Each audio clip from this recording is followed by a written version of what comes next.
the boat in the kingdom can't turn around. We're lighting up the night, shaking up the ground. Excuses and flames, yeah, we're breaking free. We'll be fire, this is our legacy.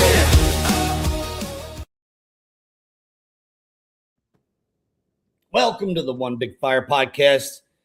My name is up, baby? I'm here with Jay Kinder.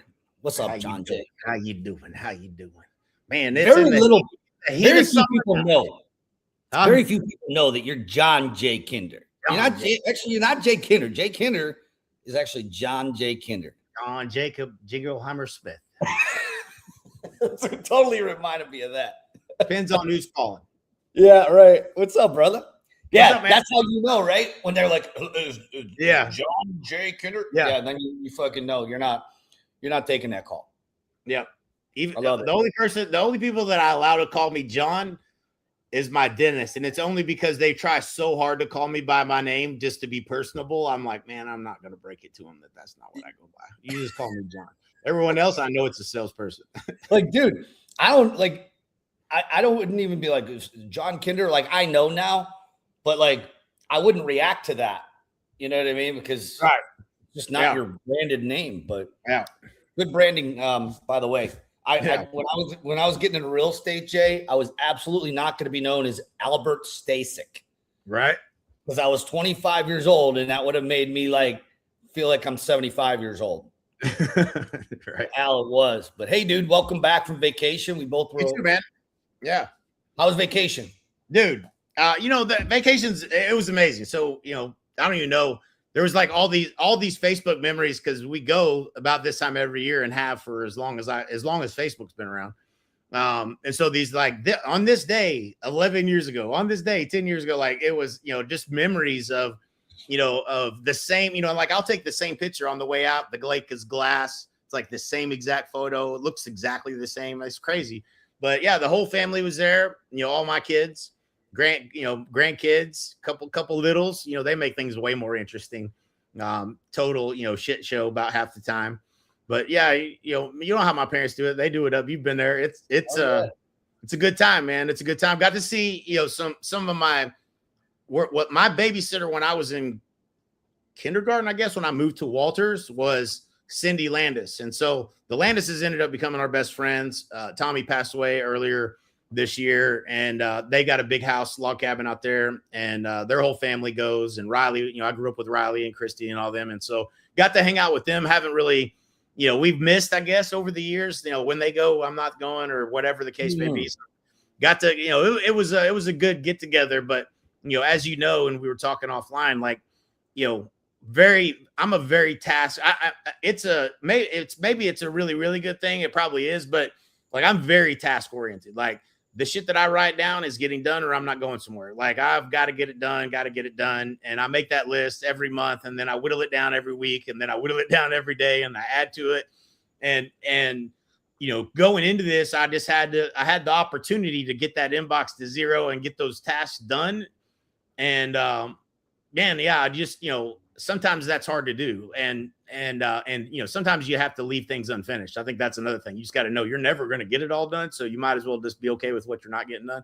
And I think to a certain degree, there's things like my boat in Puerto Rico and the truck in Puerto Rico that I didn't get done that aren't here. You know what I'm saying? But yeah, man, I felt like I got to, really decompress and just be present, for the trip, which is, had a couple calls that we did, the live call, and I had one other one that I did, but outside of that, man, I didn't return a text. I mean, I was dark. I went dark. So it was good, man. How about you? You got to go dark too, because I mean, I'm busy, but no one's busier that I know personally than you. And when I say busy, I mean like constant being pawed at distractions. I don't know how many text messages you field every day, but I know it's more than I want to deal with. So like, the fact that you were able to unplug, were you there for 2 weeks or 1 week? Just 10 days. Or 10 days. 9 days, something like that. Yeah. Perfect. But yeah, man, I very similar, dude. I got everything off my plate. Like my desk was clean, and right before I left the house, it was clean and it was done. And we were talking about it earlier. Like our ability to unplug probably needs some work. Like We're not probably doing it enough. You know, I knew, and here's the problem for me, dude. I will go until it's actually starting to affect my mental health to, you know, an issue where I actually have an awareness of it. Like I can look and be like, I'm getting fucked up right now. Like I need a break. Yeah. I'll just keep piling onto that list. I'll knock stuff off. We knock stuff off every day, but we're also putting more shit on it. Yep. It's always growing. It's always growing. So I was able to unplug too, man. We, you know, two weeks out in Tahoe. The weather wasn't super hot. It was absolutely perfect. It was like 70 degrees. Oh, nice. Like on the money, blue skies, sunny. It was beautiful. So we spent just Courtney and I, first 7 days was just us, and then all the family flew in. It was fun, man. It was good. I think that my limit of being around family at one extended period of time is 7 days at the max. Yeah. I think my sweet spot's 5. Yeah. Yeah. But like you start to realize, hey, I didn't choose to live with these people anymore for a reason. well, and it's just that the other part of it was just being able to unplug with Court for a while. Like, yeah, that part where there's nothing going on except me and her and the dog and some yoga. And we got some yoga in and just cleared the head. And yeah, man, felt good. And well, I'm glad to be back though. I'm glad to be back, and we'll find out here in a second here what's been going on with the market. Man, I look, I was off, but I was still looking at headlines. I was still looking at, looking at Facebook here and there, and I'm seeing like the clickbait. Like it felt like the sky was falling a little bit. People are like, oh, the prices are dropping, prices are falling. Like that's what I'm seeing is like prices are falling everywhere. It's simply like, I think one of the new phrases in the last 5 years is two things can be true at once. So it is true that they're falling in some markets. Some markets, they're not falling. Some, like where we're at, they're still going up. And I know Frisco might be taking a little bit of a hit, but that's not a bad thing. Like what we're seeing is we run buyer funnels more than anyone I know. I don't know any other organization that runs more funnels than we do. Yep. And most of them are buyer focused. So like our agents are loving this extra inventory. It's going back to more of a normalized market.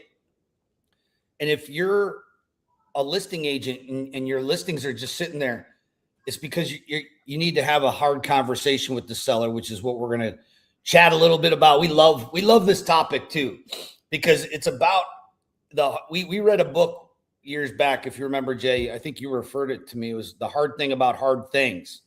It's such a great book for anyone who's, an entrepreneurial minded agent. The hard thing about hard things has nothing to do with real estate.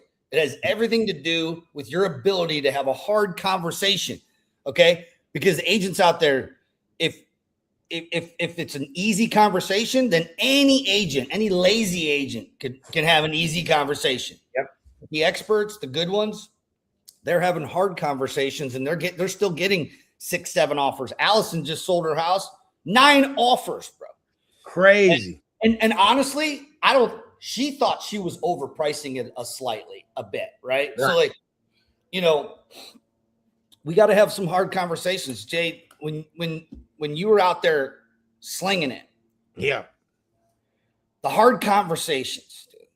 Tell me a little bit about like how would you start to approach these having a real open? Yeah.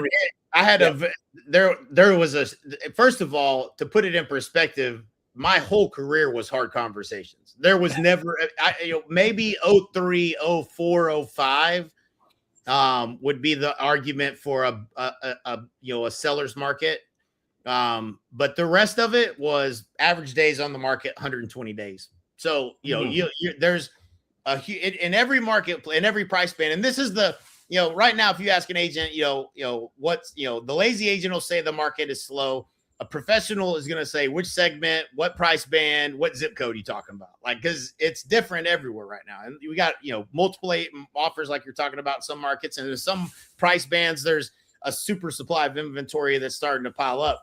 And you just got to know the difference. It's different in every price band, every market. You got to know the micro markets and what's going on.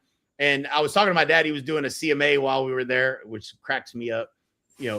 he's trying to price this house, and I'm from Lawton. I don't know the values of houses like I did, but I know the neighborhoods and stuff. And he's like, yeah, this one's over in and was it Creekwood? It was a really small area, a couple of streets that built in the 90s. So it wasn't enough of a neighborhood to pull comps. And he was trying to find other comps. And I was like, yeah, man, if I remember, I would have probably gone to Blythe's Point or this for same age, same, side of town, school district, stuff like that. And he's like, yeah, I got a couple comps there. Like, we were just talking through it, but like, and then he was telling me, he's like, yeah, I had this other client that, put a house on, I told, the market came back, the CMA came back like 212. He texted me, he wants to put it on at 244. I was like, yeah. I said, yep. I said, I remember those days. I said, every single situation. This is the gold right here for this market. If you aren't doing this right here, what I'm about to say, then you're going to get beat up on you're going to fall victim to, man, I can't really say it because what I want to say, I just want to win the listing. And beforehand, I always got one thing from every seller. What's the value that you think the house is worth? And what do you think the house is worth in today's market? And I don't care what they think it's worth. What I care about is knowing what they think it's worth so that I know how to navigate the conversation later. And so when we would call and do our seller counseling interview, this is what they'll say when you ask that question. Well, so this would have been Victoria or Dina. And she would say, well, hey, do you have an idea what you think the house is worth? And they would say, well, we were kind of hoping you could tell us, right? Like, they never want to tell you. And so I taught her a reframe. So the reframe was just real simple. So, well, if you had to guess, what would you say? And a lot of times that one reframe, they'll be like, well, we think it's this. Or they may be like, well, we really was hoping Jay could tell us, what he thinks it's worth. Like, I'm not getting into the debate of, I'm not coming out here to see who can give you the highest price. Okay. That's not my job. So you're hiring me to market this home in today's market to attract the highest offer we can. So I need to know how far off you are so I know how to navigate the conversation of pricing later. And so that third go around, you'll say, well, what if you had to pick a number out of the air, what would you say? If you had a gun to your head, what would you say? You reframe the question. You could do it 3-4 times without being, coming across like, what the hell, man? I told you I don't want you to tell me. And so that reframe was just a way to get me a number that in the back of their mind, they're kind of hoping for. Right. And then, we go, we have a process. We teach this through our old training and everything, but you get to the property, you're building rapport, you're using the information you have on your seller counseling interview to connect with each person. You connect with both parties. And now you have to flip this. Now you're friends because you don't want to get out friended. If you don't do that right, you just get out friended. Somebody else, I like the other agent better. So you got to connect with them, walk through the property, point stuff out. Then when it was time to shift, and the shift was to an authoritative position. And because you got to be the authority, you're not now you're the doctor. It's time for you to prescribe and diagnose the problem and prescribe a solution. Okay. And so after I befriended both parties, we'd sit down. And as I was sitting down, my first thing I would always say is like, man, when I got in this business, they used to teach me to do this thing called a CMA.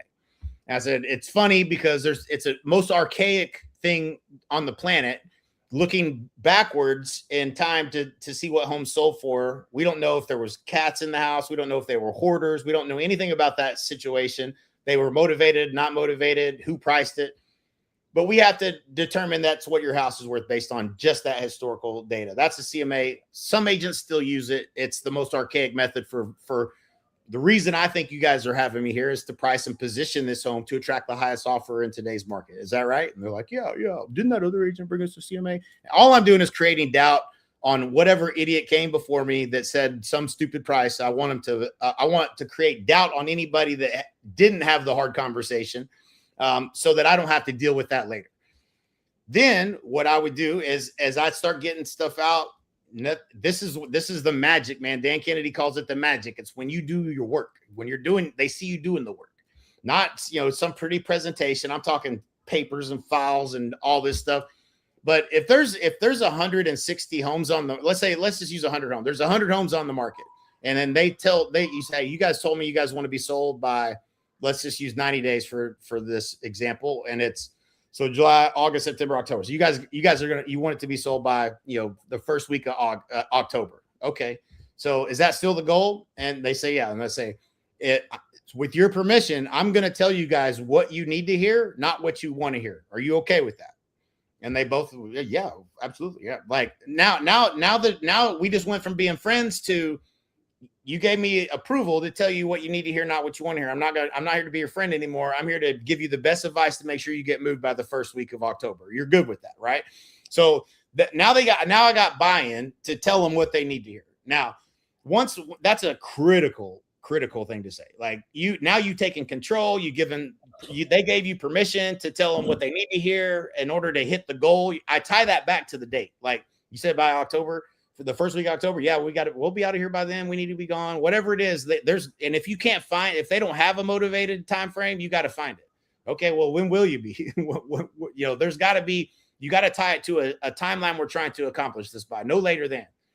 And so that would be the process. Then I would say, okay, well, let's look at this price band, and this was so critical, because I've lost listings this way. So if I didn't get the price, now let's say the house is worth $250, and my mind going into it, I already know it's worth. This is worth $250. They're thinking it's worth maybe $295, maybe $315. The house on the street's priced on the market right now for $315. I mean, maybe we should price it. That's what they're thinking. So if I pulled up 2 to 300 price band, I've watched this happen across the table. Literally watched when I would pull out, say, well, from 2 to 300, here's the homes that have sold. They lean back in their chair. They start looking at me funny. They start frowning. I didn't even use the price they were hoping for. So like I didn't hit the top. I didn't even include the price that they thought it might be worth. So now they're disappointed. And now I've lost rapport again. Now we're not friends at all. Right. And so I've watched that drain out of their face enough times that I'm like, man, I got to know what they're thinking, so I can at least include it, even if it's not relevant. It doesn't matter if it's relevant or not. So I got to include it so I don't break rapport, because I'm not there to give them price. I'm there to help them discover the price where we need to be positioned. It's not my job to price it. It's my job to help them discover where we should be priced at based on the goals that we have. Not me tell you a price and you say, yeah, we like that price, we're going to list it with you. And that's where agents mess up. They go out there and give them price. I never give price.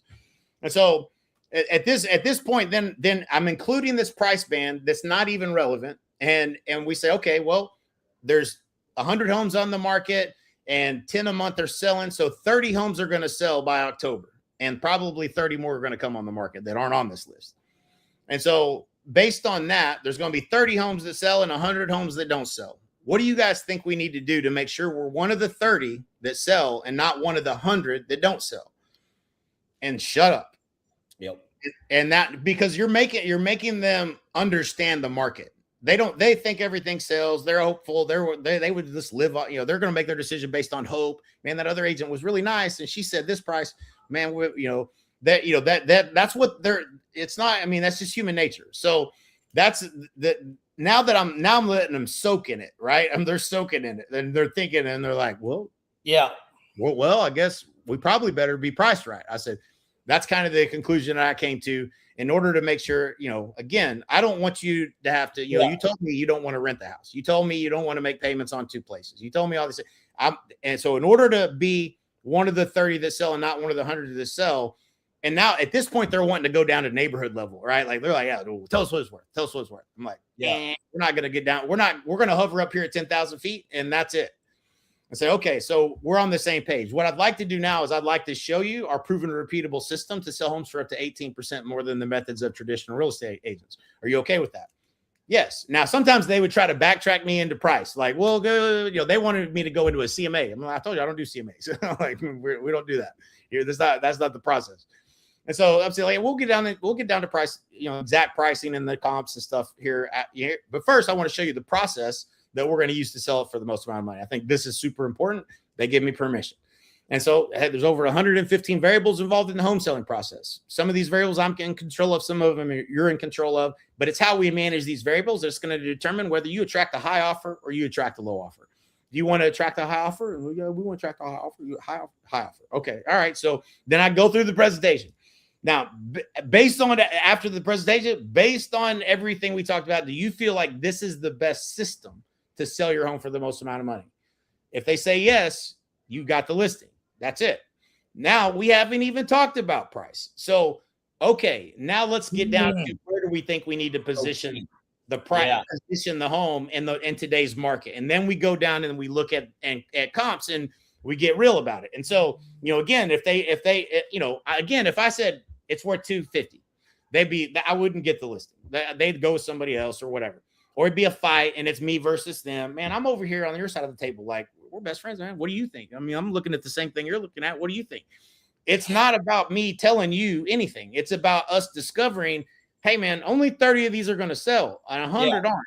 And so if they start going, well, what do you think about 275? I'm like, well, maybe, but, you guys tell me 71% of homes that, you remember and then I could go back to, remember when we talked about in the presentation, we talked about what percentage of homes sell in the first 30 days versus ones that sell ever or don't fail to sell. Yeah, that's right. You remember this? Yep, it was 71% or whatever. Right now, I'm going back to hey, remember what I told you? You can do that, but here's the risk. And it's not me saying, no, it's not worth 275. It's me saying, hey, you like to gamble. I like to gamble, but this is your house. Do you really want to gamble? And you get them to come to their own conclusion that you want them to come to without you having to be the one that tells them the price. That is by far the biggest thing that I had to do it every day. So I got really good at this, but like, man, that is a skill set that if you don't have in today's market, you're going to get crushed. You're going to take listings. They're not going to sell. You're going to be frustrated. And if you have a house that hasn't sold, there's only one thing that matters is they say price, condition, and location. Well, they ain't changing the condition. They ain't changing the location. So it's price. It's always price. And if you don't look at that price band, and I might tighten up that band and go through it specifically later. But I'm going to use that top end price so I don't lose them, so I don't lose rapport with them in that initial point. There's some gold in that. Like, what I love, bro, what you just said, there's a ton of gold, and I want to pick out one piece of gold. Yeah. And this is why I love doing these podcasts with you, dude, because we have guests on sometimes, but like, I'm always learning something in 28 years or 29 years, whatever it is in this business. And what my takeaway from that conversation right there was that you did something different that I didn't do. And I should have been doing it this way, is that you got into that high level that we call it the 1,000 view without giving them price before the presentation. Yeah. Yep. Before you get into any of that. And then you leave them on a cliffhanger. Mm-hmm. It's like setting the hook. Like, we're just going to leave you sit over there for a second. Yeah. I opened the gate of the mind. Yes. It probably ain't what we're hoping for. Like, that's all I'm trying to, like, once I got them to that place. And then, there was another thing we taught, obviously, Al, like, we would go through a lot of data and market data to just, it's a flex. What you're trying to get them to do is be like, man, this dude knows what he's talking about. That's all you wanted to get in the back of their mind. And be like, man, this dude knows what he's talking about. If I get them to that place, okay, now I think they'll at least listen to my advice. That's what you want. Like, if they don't trust you, so you got to build trust. And what builds trust? Knowing what you're doing, demonstrate that you know what you're talking about. And this is demonstrating that. So we go through some market data up to this point, but in a market like today, the most important thing, and this was like sometimes missing from the training, like it was that one sheet where we would break down how many homes sell and how many homes wouldn't going to sell. And okay, only 28% of homes are going to sell in the next 90 days. So what do we have to do to be one of those that sells? And I would do that. I would physically go through and do that math. And that was, it was because I had to. It didn't matter what was going on, man. There's more houses that didn't sell that did. Didn't matter what price point. Like it was, because if not, I was battling people's hopes and dreams, every time.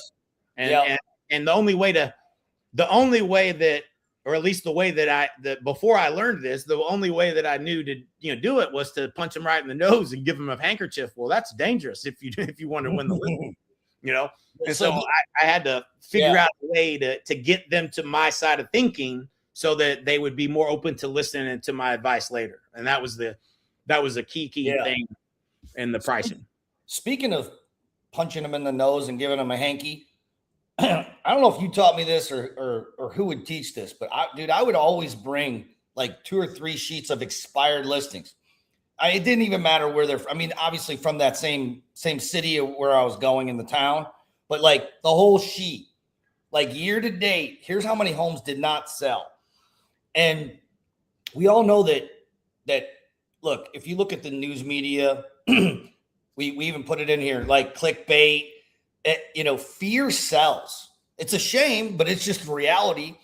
And so I would always start out with saying, hey, we can agree on one thing today. Neither you or I want you on this list. You're like, what list is this you're talking about? They don't want to be on that list. Like, okay, what list should I stay off of? This is the list. And I actually took them mentally down a journey of let's pretend we list today. And I gave you the wrong advice. In other words, I just told you what you wanted to hear today so you can sign on the line that's dotted. And then I get your listing. And here's the thing, 70% of agents out there that are going after these listings, they're going to tell you what you want to hear. And you gave me permission to tell you what you need to hear. And the biggest thing why you want to follow this advice is to stay off of this list. And you're like, what list is it? And I literally just lay it out, let them read it. Every one of these homes was listed. There was an agent that sat across from them in their kitchen table, just like today. And I literally would tell the story to get them to put themselves in the seat, in the position of those sellers who wasted 6 months. Some of them even longer than 6 months. I mean, they were signing 12-month agreements back in those days, like in 2010, 11, because it took so long to sell a house. Like it wasn't uncommon to do a 1-year listing. And I would be like, look, the goal is to stay off this list because these folks, they lost something they can't get back. And that's 12 months of marketed time. Their home stigmatized. So I would take the route of a little bit of fear up front. Yep. And I feel like that was good advice because I want them to understand that that's a reality if they don't listen to me. Mm-hmm. If you would never go to a doctor and say, hey, I'm going to give you the advice that I want you to give me. I'm just going to do, to be like, right. No one would do that. I wouldn't do it with I wouldn't do it with my CPA. I mean, my CPA is one of my best friends right now, right? Like you got to have a good CPA. Otherwise you're going to be paying out the nose. You can make, you can get into some trouble with taxes. Like I'm not going to tell Chuck what I think he needs me to tell me. That'd be absolutely insane. Right. I pay him a lot of money because he's the expert. I'm not. Right. And but here's the thing. Like if Chuck needed to really get through my thick skull, he could tell me a story about the client that didn't listen to him and the audit that they ended up having to do. You see what I'm saying? Yep. So I kind of, I love the angle you went where you did the 1,000-point view, did not give them the price, but you put it out there so that it's just in this bubble hanging out there. And you're like, here's how we'll get your price. And you don't even know, what I did was I dispelled that it's not worth $315. And if you like in the back of their mind, because remember I got that from them, and they don't even know that I got that information because they gave it to somebody else. So they gave it to my listing coordinator or ISA at the time. Your ISA, yep. After that, and they don't ever put 2 and 2 together that all that information they gave them, I've already read all that.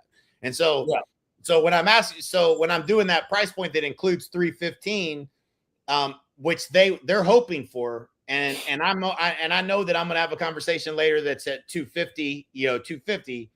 Then all I needed to do was give them enough information to say, man, we ain't going to probably get 315, honey. Like that's probably not happening. We were just being kind of hopeful.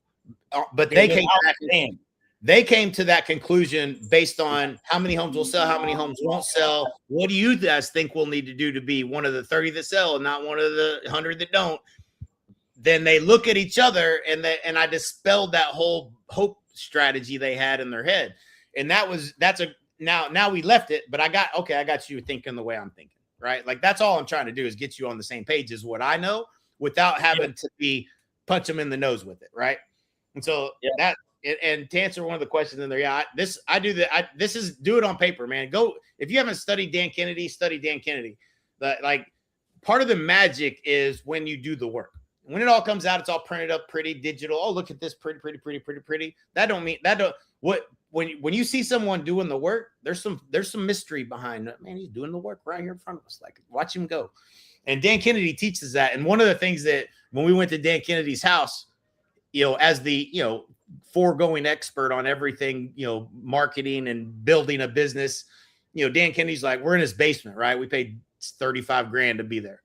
So we already paid him a lot of money. By the way, amateurs get paid at the end of the transaction. Professionals get paid up front. Dan Kennedy taught me that, and I never did like it because we always get paid at the end of the transaction in real estate, right? But Dan got his 35 grand. In fact, he got 17,000 of it before we even got on a call with him. So like he's a professional at getting the money up front. And so like Dan's like, but part of his mystery is he's always got the right move and the right answers. He makes people millions and millions of dollars. He's grumpy. He's got a persona. Dan leaves the room. He's like, hang on a second. Leaves, he gets up and he goes in there. You can hear him rustling shit around. He's in this other room, digging through shit, making a bunch of noise. He comes back and he's like, this right here, and like the whole mystery of it is like, what is he doing in there? What room is that? What's in that room in there? Like he's digging through shit, comes in here and gives us this one thing. He's like, that's what you need to be doing. And I'm like, we're like, dang, man, Dan Kennedy like is the man, like, but that whole mystery of doing, like, oh, I got you ain't never seen this before. And, rustling around another, I think he was just banging shit together. He knew what he was going to tell us before he even got there. But that's, that's why, doing some of this. And we have a printout that has all the market data and I would fill it out as we go. They're just sitting there watching. And there's, nobody else did this, right? Everybody else is, brought digital presentations. They're all, this and the other, getting down and dirty, doing it right in front of them. I think there's more value in it. And I watch how people engage with it. But again, it's like very specific. I didn't piss them off and not include their price. Like all of that was doing it thousands of times, right? That was the beauty of you can get your 10,000 hours in, and this is it's really hard to train an agent on listings to be masterful at this because you don't get enough reps. You don't go on enough. I was going on 4 to 5 a day. So I could take something and try it and it didn't work and then be like, scrap that, try this. Okay, try it. So I got to iterate faster on what worked and what didn't and see in real time in a day's time what works and what doesn't. And I did that for so many years that I got to a place where, okay, don't ever leave this out. Don't ever leave that out. You just get to a place where you've mastered it. And that was it. That one thing was probably, it was the difference between me getting, houses because a bunch of houses didn't sell. I mean, a bunch of my listings didn't sell. That was a part of, it wasn't 100% of the houses you take as a listing you could assume were going to sell. It was about 50% in the marketplace and maybe 70% if I was lucky. And, I might be able to get that to 75%. But, when they didn't sell, it wasn't because they couldn't. It was because it was either they weren't motivated enough or I didn't get it priced right. Like that's bottom line. Dude, I want to wrap up here, dude, with something you just said. And it may have resonated with some people, but others may have gone over their heads. And it's important. You mentioned 10,000 hours and you didn't, I know what you're talking about. And there's some people on here that know what you're talking about. But when we talk about getting your 10,000 hours in, I want you to unpack that for a second. Yeah, man. Before you do that, how many hours, and this is just an estimate. I have an idea for mine. But when we were out, dude, I was going on 2 to 3 a day. You're going on 5 a day when we were in it and hustling, right? How many hours do you think went into, including anything that your assistant would do? Like how many hours, including the pre-work for a listing appointment, the first conversation, all the way to the end of that presentation with the seller, whether you got it or not? I'm talking just that many hours. Would you say maybe 3-4 hours per? Man, I whittled it down quite a bit. I mean, I got to a place where I would spend an hour at the property, including taking the listing. Sometimes that would go a little over because I talk a lot. But I had basically I had I had a 90 minutes and a 30-minute buffer in between appointments, starting at like 12 to 4, 6 or something like that. It was 4. And then sometimes I would accept a later one. Eventually I quit doing the later appointments, but they weren't full every day, but they were full most days. But so you got 90 minutes on the appointment, but including your prep. I got a lot of that. I got all the paperwork everything that was the prep work got done. I did about 30 minutes worth of prep work probably on every deal. And then I got to a certain point where I knew what it was worth without even looking. And you know, I felt like I needed less prep. But yeah, a lot of that, the document that I had was I could log on the computer and I could do that work right there. So instead of me doing it ahead of time, I would do it there because I was doing it there was better anyways. Plus I was busy. You run back in the office, grab a file, you're out. I haven't read the seller counseling interview. I know nothing about these people. And I'm trying to read that before I walk up to the door to have enough information to build rapport. Like that's, I got to a place where I was spending less of that time, but I would say it's probably 30 minutes ahead, probably an hour and a half on the high side. So 2 hours probably for me, but 2 hours probably in total. And how many listings that I didn't get? If you took how many listings I took that sold, that didn't sell, and that I didn't get, holy I don't even. There's got to be 7,000. I don't know. I mean, it's I sold all those, 5,000 homes. So like, how many did I not get? How many didn't sell? Like, I don't know, 10,000 maybe. I don't know. It's a lot. Well, I wanted you to explain the 10,000 hours because that's kind of where I was going with this. But like, we're talking about it could take you 2 or 3 years to truly become and get your 10,000 hours in. That was the math I was trying to do on it. Yeah. Oh, for sure. Like, think about it. The reason that we got good, yes, we had some pretty good coaches that coached us and taught us, but where the rubber really met the road, at least for me, was getting those 10,000 hours in, meaning going on all these appointments, not getting a lot of them either. We're competitive. We didn't get them all. No. But like, you have to understand that if you're going on listing appointments today and you're going on enough of them, look, I love running into agents being like, I've gotten every listing I've went on. Oh yeah. All right, well, guess what? You ain't going on more than maybe one a quarter. That don't count. Okay? Yeah. Well, people think this. We ran into this all the time in coaching. Is if you've been in the business a while, your biggest problem isn't winning the listing. You'll tell, and a lot of people listening will be saying, "Yeah, I mean, I win every listing. I don't know what they're talking about." Yeah, that's because they're all referrals. Somebody already said you're great before you got there. It's not a stranger. When you spend money in marketing, and then you're there in competing against the number one agent in your marketplace. Then tell me you get 100%. You know what I'm saying? Like it's a different animal. And you a lot of times are competing against people that cut a commission. You gotta learn all the things that people, how they win, and you got to learn how to compete against it. And so, you can't just start spending money in marketing and think you're going to go out there and win every listing. You're not. And if you have it, what I always look back on, I know you did it. I did it. We went after FSBOs. We went after expires. You learn the skill of how to win a listing on free business that doesn't cost you anything. And then those skills start to get developed. And then when you're spending money marketing, you have the ability to win in that scenario. You can be a great agent. Don't get me wrong. If you're really good with people, you can be a great agent and do a lot of business and get a lot of referrals. But until you go meet with strangers that don't want to hire you or that aren't convinced that they should hire you or listen to you, where no one has said you're the person they should choose that they trust ahead of time, you ain't ready to compete. You've been practicing with it's like Billy Madison. You've been playing dodgeball with kindergartners. Like that's a different game. When you start playing with people your size. So I mean I think that's. Yeah, but that 10,000 hours, I mean, you can get, and we learned this in training. We had, when we started the brokerage 8 or 9 years ago, whatever it was, I did daily meetings with Chris, and Chris would go out on the appointments, and then, we trained him like a Navy SEAL. Then he had to go out and we had to see, man, did he follow the mission? And when he would come back and we would talk, Chris would fall victim for this a lot early on. They loved him because he's real likable and he's a good salesperson.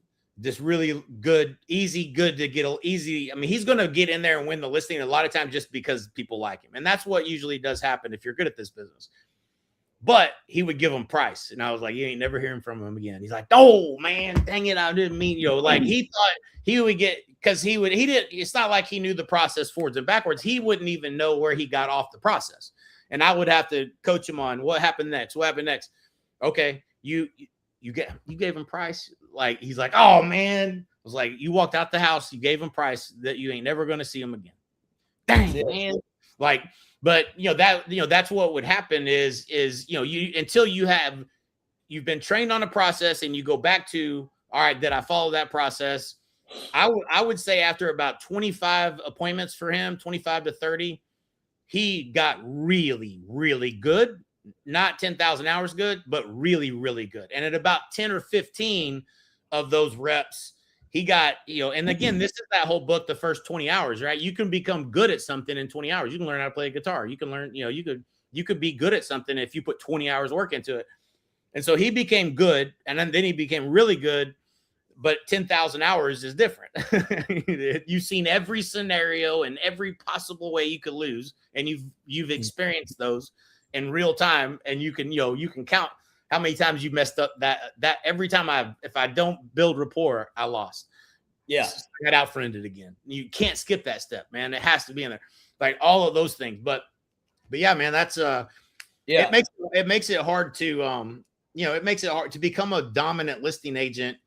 You got to do the work, man. You got to get more face-to-face at-bats. You got to be following a process, not winging it.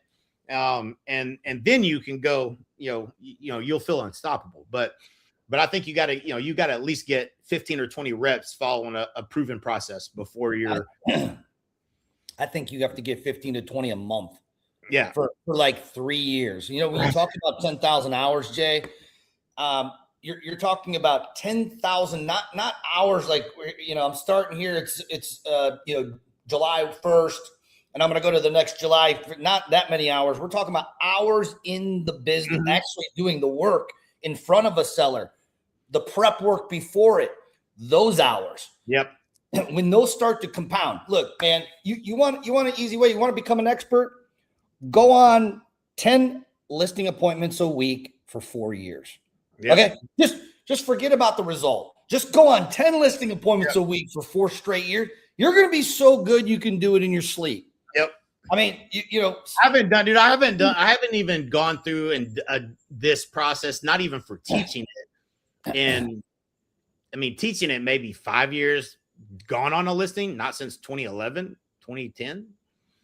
Yeah, you could literally blindfold me. I could walk in and do that presentation I could do it blindfolded for the rest of my life. There's no way I'll ever not know what I'm supposed to do. And that's a gift. It's a gift, right? It's a skill set now. And so, if I had to go do it, I could go do it. Dude, you know what the magic bean is in there though? It's the reps, but here's where I noticed the difference, dude. It was like, you remember the first listing appointment you ever went on? Like when you were so green, you were greener than green. Oh yeah. And I was so nervous, right? Yeah. So now think about that mindset. Now think about fast forward to where we're at now. And for agents listening to this and you want to get to that latter spot, like confidence, when that's the magic bean I'm talking about. When you have that confidence, oh my God, your whole aura shifts. The seller will feel that confidence, not cocky, not arrogance. I'm talking confidence. Like, what you're talking about. There's this energy that shifts, Jay, and it's like, hey, I don't need you. You need me. And obviously you're portraying this in a very, very respectful, but also very persuasive way.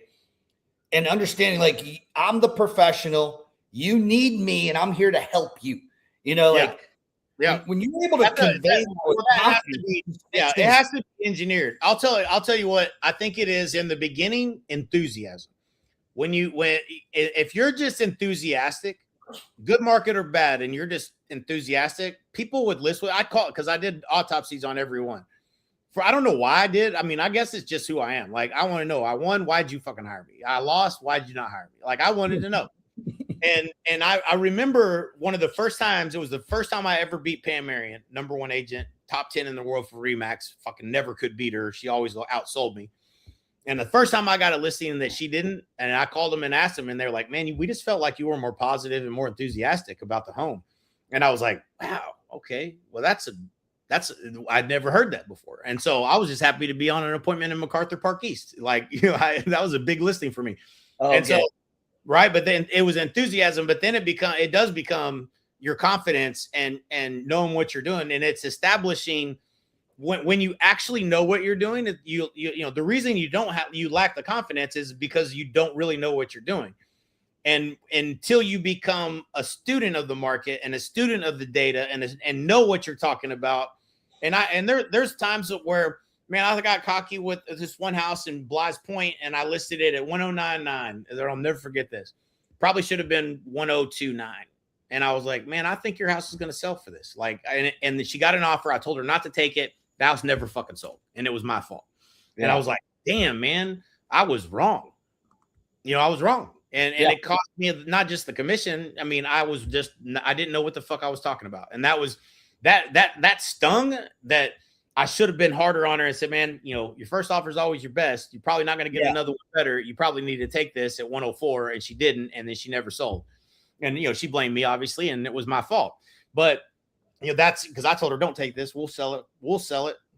And we didn't. But, you know, but you go through, you know, some of that is experiences that you have. But the other is like when you really know the market, and I was getting cocky. I got past confidence to cocky and thought I knew what I was doing, and I was wrong. And the lot was smaller. It was just an oddball kind of deal, but it was enough that it caused that house not to sell, in my opinion. But good.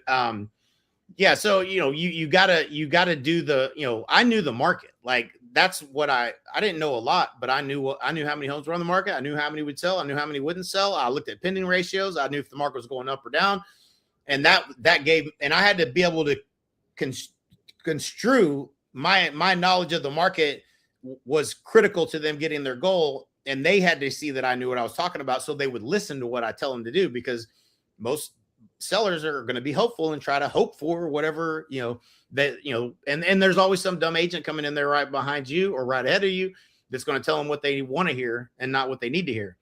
Yeah. And I lost more listings to people that I never should have lost to out of hope, you know, not really anchoring, man, I should listen to this guy hard enough. Like, and so, yeah, dude, that's it. It's doable, but you know, it's like, you know, we'll end with this one. So my dad teed this up, right? So like, I'm exhausted, dude. These kids are wearing us out, but you know, the lake is smooth in the morning. Okay. Yeah. And so, you know, that's when we would all go wakeboard. And so there's this wakeboard cove, and dad's like, we're going in the morning. We're going to teach Riggs how to wakeboard. And I'm like, oh shit, Riggs, you know, man, he's gonna hate this process. I already know it. And so we get out there, you know, the driver sucks, the board sucks, this sucks, everything sucks. And I said, and I tell him this all the time.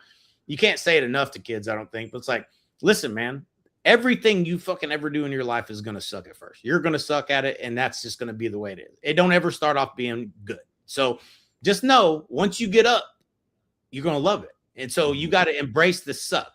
And you know, going through that, and the time you just want to be like, forget this, man. I don't need it. I don't even want to do it. You don't even know what joy's on the other side of it yet, but you're ready to quit, you know? Yeah.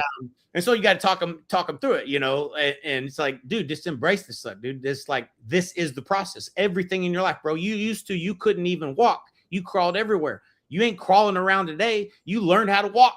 You know what I'm saying? Like, that's, you know, it sucked, I'm sure, as when you was trying to wobble your little ass around and you couldn't stand on 2 feet. But eventually you learned how to walk. And now you ain't crawling around everywhere because you said this fucking walking sucks and I don't want to learn how to do it.